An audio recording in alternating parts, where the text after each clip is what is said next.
പഴയന്നൂർ മനോഹരി കോംപ്ലക്സിലെ system അക്കാദമിയിൽ admission തുടരുന്നു. 5 മുതൽ +2 വരെ എല്ലാ വിഷയങ്ങളിലും മികച്ച ട്യൂഷൻ സൗകര്യം. +1, +2 വിഭാഗങ്ങളിൽ കൊമേഴ്സ്, ഹ്യൂമാനിറ്റീസ്, സയൻസ് ബാച്ചുകളിലേക്ക് ഇപ്പോൾ അപേക്ഷിക്കാം. +2 പരാജയപ്പെട്ടവർക്ക് വർഷം നഷ്ടപ്പെടുത്താതെ വെറും 3 വിഷയങ്ങൾ മാത്രം എഴുതി പാസ്സാകാനുള്ള സുവർണാവസരം. 6 മാസത്തിനുള്ളിൽ +2 നേടിയെടുക്കാം. കൂടാതെ NIOS, മോണ്ടിസോറി, വിവിധ ഡിഗ്രി കോഴ്സുകൾ എന്നിവയ്ക്കും പ്രവേശനം ലഭ്യമാണ്.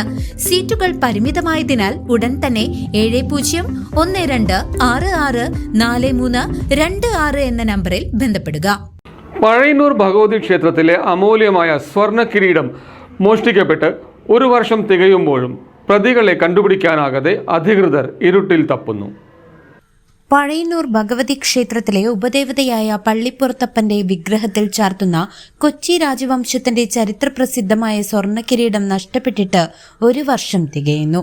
3 ചെമ്പവിഴങ്ങളും 1 ഇന്ദ്രനീലക്കല്ലും പതിച്ച 15 ഗ്രാമിലധികം തൂക്കമുള്ള ഈ അമൂല്യ തിരുവാഭരണം ലോക്കറിൽ നിന്നാണ് ദുരൂഹ സാഹചര്യത്തിൽ അപ്രത്യക്ഷമായത്. പുതിയ ദേവസ്വം ഓഫീസറായി സച്ചിൻ വർമ്മ ചുമതലയേൽക്കുന്ന 2025 ജൂൺ മാസത്തിൽ നടത്തിയ പതിവ് ഓഡിറ്റിംഗിലാണ് ഈ ഞെട്ടിപ്പിക്കുന്ന മോഷണ വിവരം പുറത്തുവരുന്നത്.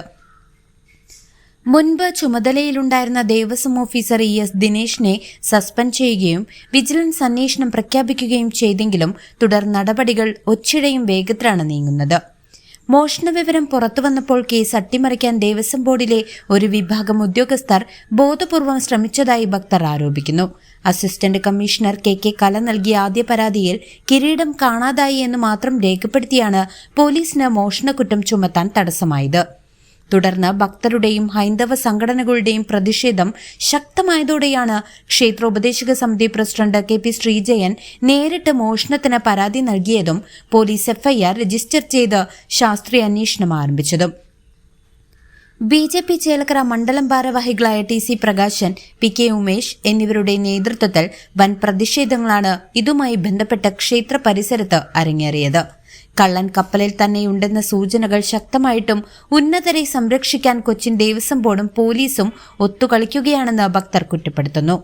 മറ്റ് സംസ്ഥാനങ്ങളിൽ സമാനമായ കേസുകളിൽ പ്രതികളെ ദിവസങ്ങൾക്കകം പിടികൂടുമ്പോൾ കേരളത്തിലെ ഈ മെല്ലെപ്പോക്ക് സംശയങ്ങൾക്ക് ആക്കം കൂട്ടുന്നു. നഷ്ടപ്പെട്ട പൈതൃക സ്വത്ത് തിരികെ കിട്ടുന്നതുവരെ ശക്തമായ പ്രക്ഷോഭവുമായി മുന്നോട്ടു പോകാനാണ് വിശ്വാസികളുടെ തീരുമാനം.